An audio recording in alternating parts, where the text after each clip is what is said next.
years later. I'm also not going to talk tonight of the sin of the Levite. We're just going to focus on Israel here. Remember, the background of this passage involved a display of wicked depravity on the part of the men of Gibeah, one of the cities of the tiny tribe of Benjamin. That was so horrible that the whole rest of the nation of Israel became shocked out of its sinful apathy. It caused the covenant people of God to realize how bad things had become and to join together and demand that those who had done this great act of wickedness be brought to justice. But this passage is also a picture of frustration. It was as if God was calling them to push against a boulder that would not budge. In fact, it was as if God called them to do something repeatedly that resulted in the nation suffering the loss of many of its greatest soldiers.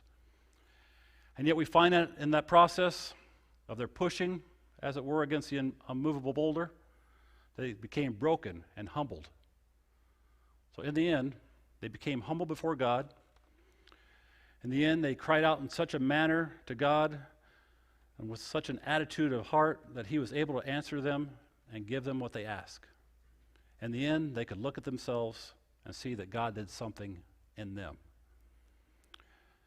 This passage, I believe, presents to us a picture of a process of holy humbling. A holy humbling that God must bring his people through before he is able to use them. We all want to be used by God, right? That's pretty weak. We all want to be used by God. Right? Yes, okay. We all want to fit into his plan, right? And be his instruments for the fulfillment of his work. But many of us are just not yet in the place in our lives where we can be useful to him. There's still too much self-will in us. Just as a craftsman, a carpenter, somebody like that, cannot use a tool that has a will of its own. Neither can God use a people until they have been broken of self-will and their trust in their own fleshly strength and resources. He cannot use us until we are humbled and brought to a place of full submission to him. If you look carefully at this passage, now you'll find this process of holy humbling presented to us in three distinct stages. Let's begin by looking at the stage in which all of us begin. Stage 1, confidence in the flesh. Let's read verses 18 through 21 of chapter 20. Now the sons of Israel arose, went up to Bethel, and inquired of God and said, "Who shall go up first for us to battle against the sons of Benjamin?" Then the Lord said, "Judah shall go up first." So the sons of Israel arose in the morning and camped against Gibeah. The men of Israel went out to battle against Benjamin, and the men of Israel arrayed for battle against them at Gibeah. Then the sons of Benjamin came out of Gibeah and felled to the ground on that day 22,000 men of Israel. We'll stop right there. That's a lot of soldiers. This is a story of a civil war among the people of Israel. They rose up in holy indignation and sought to bring the evildoers to justice in their own midst. Now, as I mentioned last week, if you look at the spiritual details or the scriptural details that precede this passage, you won't find any indication that they asked God whether or not they should have even gone to war. They indeed asked God which of them should rise up first and go to war against Benjamin, but they never first asked God if it was his will that they should go to war at all. In short, they presumed upon God. This, I believe, exhibits their confidence in their arm of the flesh. They didn't go to God about this matter because they didn't believe they needed to. They believed that they were able to bring about righteousness without his help. And you can see clear signs here of this throughout the preceding passages. We're going to hit some of the verses we hit last week, but we've got to build on this again. First, we see that the military forces of Israel were so confident in the greatness of their own numbers that they didn't even bother sending everyone. They had an army that composed of 400,000 soldiers. And so they only chose to send a small portion of the forces. In verses 8 through 11 of chapter 20, we read, "Then all the people arose as one man, saying, Not one of us will go to his tent, nor will any of us return to his house. But now this is a thing which we will do to Gibeah. We will go up against it by lot, and we will take 10 men out of 100 throughout the tribes of Israel, and 100 out of 1,000, and 1,000 out of 10,000 to supply the food for the people, that when they come to Gibeah of Benjamin, they may punish them for all the disgraceful acts that they have committed in Israel. Thus all the men of Israel were gathered against the city, united as one man. Last week, we read that the soldiers of the tribe of Benjamin only numbered 26,000. So the full number of the armies of the other tribes outnumbered the army of Benjamin by almost 15 to 1. It's good odds. And just a small portion that they sent outnumbered the forces of Benjamin nearly 2 to 1. But not only did they trust in the superiority of their numbers, but they were also sure that they held the moral high ground in this conflict. The sin of the Benjamites was so unspeakable. Remember the brutal rape? I said we weren't going to get into that. Lynette already said, hey, let's have enough of that stuff tonight. But the brutal rape of that man's concubine that eventuated in her murder. You know, the law of God says, if a man is found lying with a married woman, then both of them shall die, the man who lay with the woman and the woman. Thus you shall purge the evil from Israel. Deuteronomy 22:22.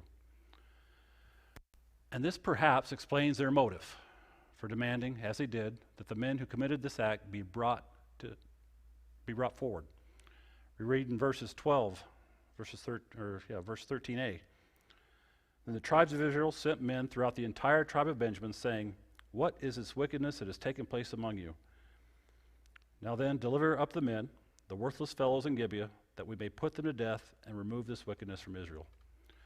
No doubt their sense of righteous indignation was strengthened even more by the reaction of the Benjamites to this demand. Continuing in verse 13 through 14, it tells us, but the sons of Benjamin would not listen to the voice of their brothers, the sons of Israel. The sons of Benjamin gathered from the cities to Gibeah to go out to battle against the sons of Israel. As I said last week, the tribe of Benjamin sought to protect those who did this great evil and rallied their forces to fight against the other tribes. And this leads us to see even more how the other tribes in Israel trusted in the arm of the flesh. Though the Benjamites committed a formidable force, the Israelites believed that their experienced and vastly greater fighting force ensured their success. Verses 15 through 17 tells us, from the cities on that day, the sons of Benjamin were numbered 26,000 men who draw the sword, besides the inhabitants of Gibeah, who were numbered 700 choice men.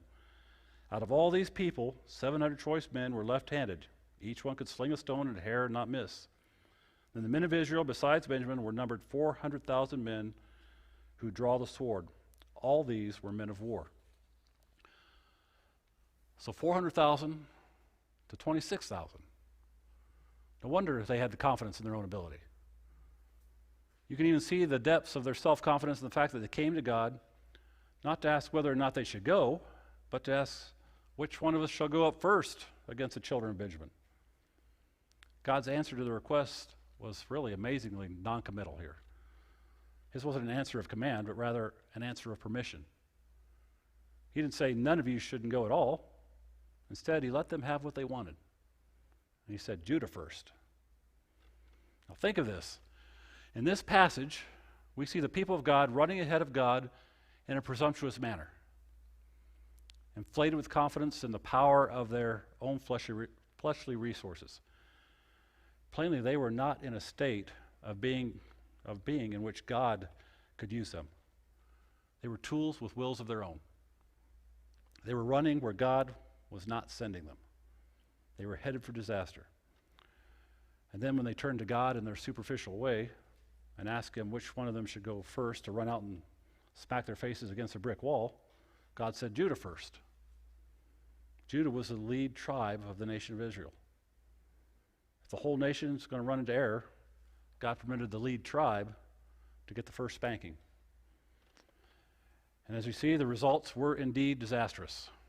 They were sorely beaten. And in one day, the Benjamites killed 22,000 of their men, cutting them to the ground. It doesn't say about the Benjamites' losses, so you could almost assume that they didn't have any at all. Now that was a result of this first stage, the stage of confidence in the flesh. How dangerous this first stage is. In it, if we dare to put our primary trust in the resources of the flesh rather than God. And on that basis, we run ahead of God's will and right into disaster. In it, we also foolishly make our own plans and schemes on the basis of our own strength. And then we dare to pray and ask God to bless us. And here's a sobering lesson of this first stage. In order to teach us not to trust in ourselves, God will let us have what we want, and He will permit us to run ahead without Him and right into trouble.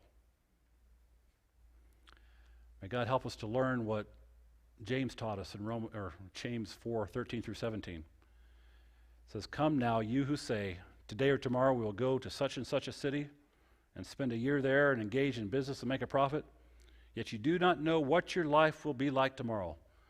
You are just a vapor that appears for a little while and then vanishes away. Instead, you ought to say, if the Lord wills, we will live and also do this or that. But as it is, you boast in your arrogance. All such boasting is evil. Therefore, to the one who knows the right thing to do and does not do it, to him it is a sin." That first stage is where we all start in our foolishness. The stage of confidence in the flesh. And before God can use us, He must move us on from that stage and on to maturity. This leads us to the next stage in the process of humbling that God brought the people of Israel into. Stage 2, brokenness of self. This second stage is very crucial. It's a very crucial stage on the way to becoming a useful tool in the hand of God. It definitely involves a brokenness and a humbling of self. Look carefully, and you'll see how, after this awful defeat, the people of Israel began to change. Let's pick it up, verse 22. But the people, the men of Israel, encouraged themselves and arrayed for battle again in the place where they had arrayed themselves the first day. The sons of Israel went up and wept before the Lord until evening, and inquired of the Lord, saying, "Shall we again draw near for battle against the sons of my brother Benjamin?" And the Lord said, "Go up against him." Then the sons of Israel came against the sons of Benjamin the second day. Benjamin went out against them from Gibeah the second day and fell to the ground again 18,000 men of the sons of Israel. All these drew the sword. Stop there. In their first approach to God, they were arrogant. They inquired of God, but it was from the standpoint of self-sufficiency and on the basis of what they already purposed to do. They presumed before God. But now, they're no longer displaying an absolute confidence in the flesh here. They sought counsel of God with weeping before Him until evening. In verse 23. They came to Him with a sense of sorrow and shame and ignorance. Now, they also displayed a difference in how they perceived God. The first time they approached Him as God, that is Elohim, which is a common name for any deity. But now they approached Him as Lord, as Yahweh, the covenant name of the God of Israel. The name used before Moses at the burning bush in Exodus 3:14 when he declared himself, "I am who I am." The very name He used to introduce Himself as a mighty deliverer of His people. They even displayed a difference in how they perceived the Benjamites. Before, they simply referred to them as Benjamin, as if the tribe of Benjamin was one of the heathen nations God called them to destroy. But now they wept before the Lord until evening, and asked counsel of Him, saying, "Shall we again draw near for the battle against the sons of my brother Benjamin?" The people were definitely softened as a result of their first disastrous effort. They were broken of self. But please note here, I've chosen my words carefully. I didn't say that they were broken from self, but only that they were broken of self. Self had been badly wounded. Self was no longer seen as infallible. but self was still a significant influence. They were still tools with wills of their own. You can see the abiding influence of self in that even though they sought counsel, it was still sought from the standpoint of presumption, because they still had not even asked if it was God's will that they fight Benjamin in the first place. And you can see that they still trusted in the flesh, living a double life, so to speak, because before they came with weeping before God, they first encouraged themselves. And they again formed the battle line to the place where they had put themselves on an array on the first day. And then again we see that the results were disastrous. 18,000 more soldiers were cut down. This means that the entire force that they trusted in a fleshly sense, was now gone. They sent out 40,000, and they lost 40,000. 1/10 of their force was taken from them. It's as if they had presumed to be on equal footing with God. And as a result, God demonstrated his lordship. He demonstrated his lordship over them by exacting his tithe of soldiers from them. And all of this with little or no less, or no loss to the Benjamites. You know, there are times when God allows us, in our sinful presumption, to run ahead of him in such a way to bring disaster upon ourselves. I think these times are very instructive and life-changing. They certainly humble us, don't they? They bring to us a fresh sense of just how weak and how fallible we are. They remind us that we cannot live independently from God. That's when we move from stage 1 to stage 2. That's when we pass from confidence in the flesh to brokenness of self. But as important as the second stage is, it's still not enough. It's as if we've learned how weak and frail self is while still keeping self on the throne. We trust in God, but we have not yet been stripped of all the other things that we still trust in besides God.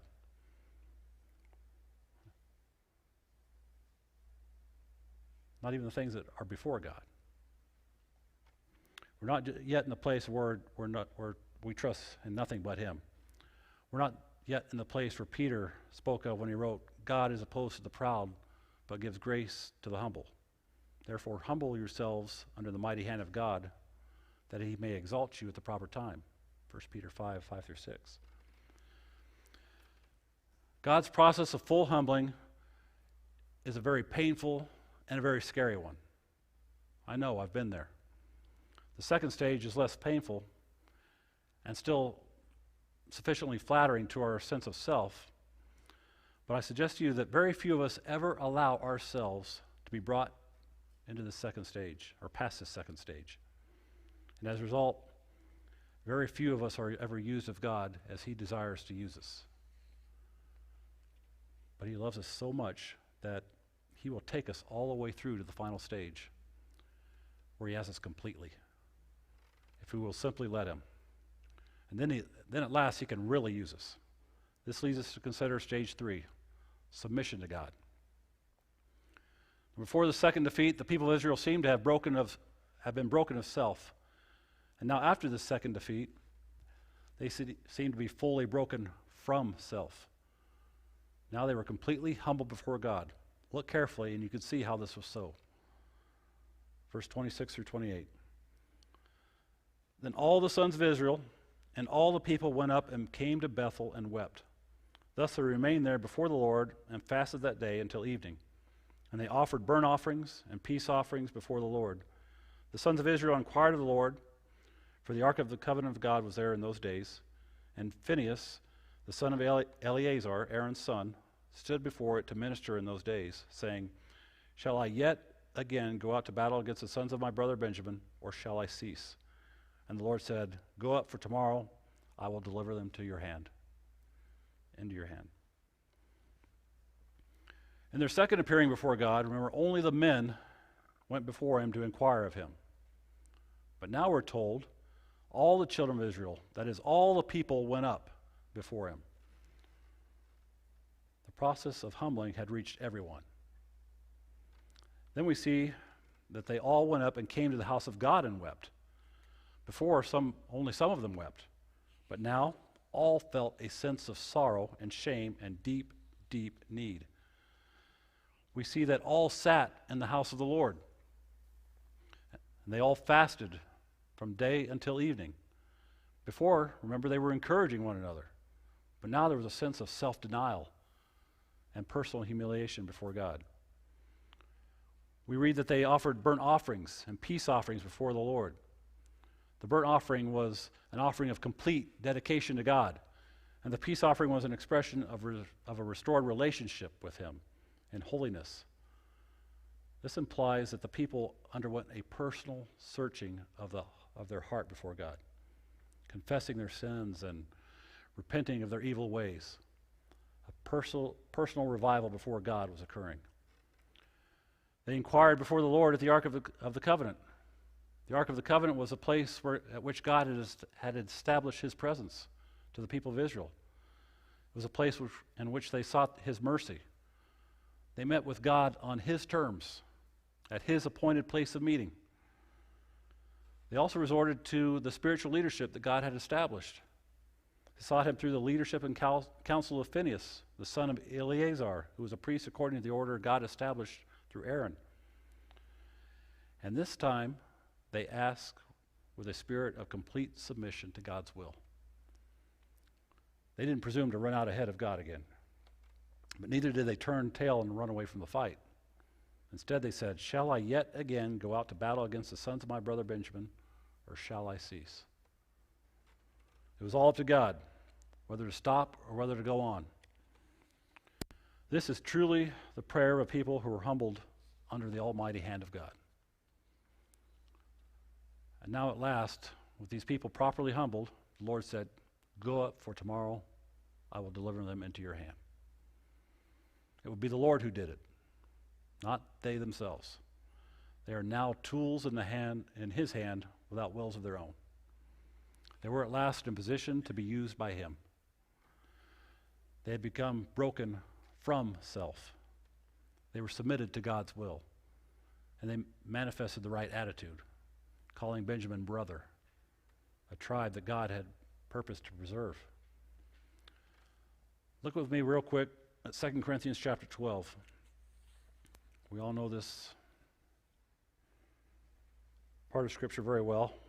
I believe the Apostle Paul was brought through a process of humbling very much like this. God had purposed to use Paul in very great ways.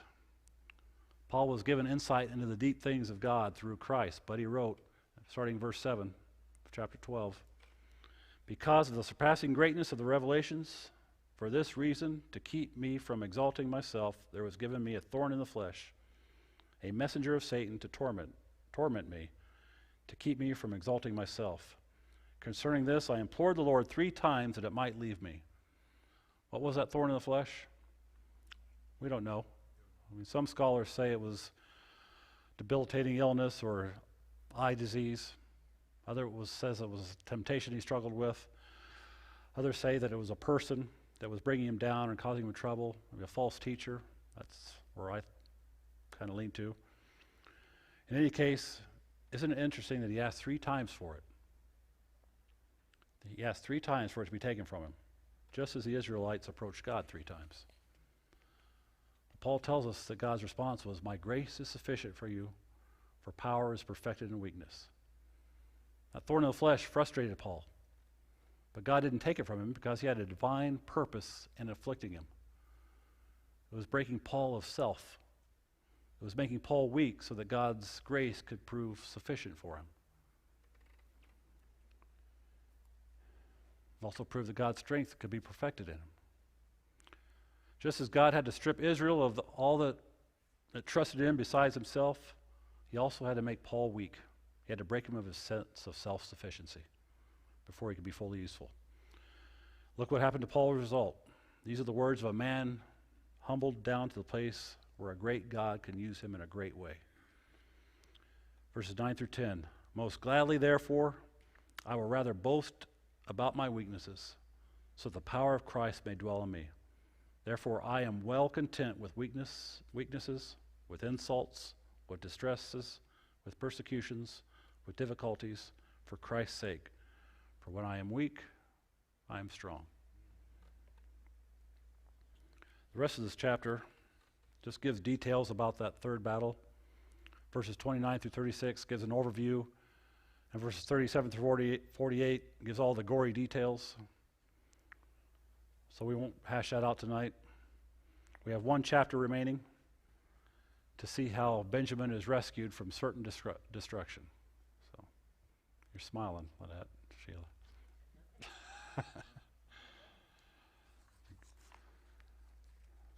Humble ourselves.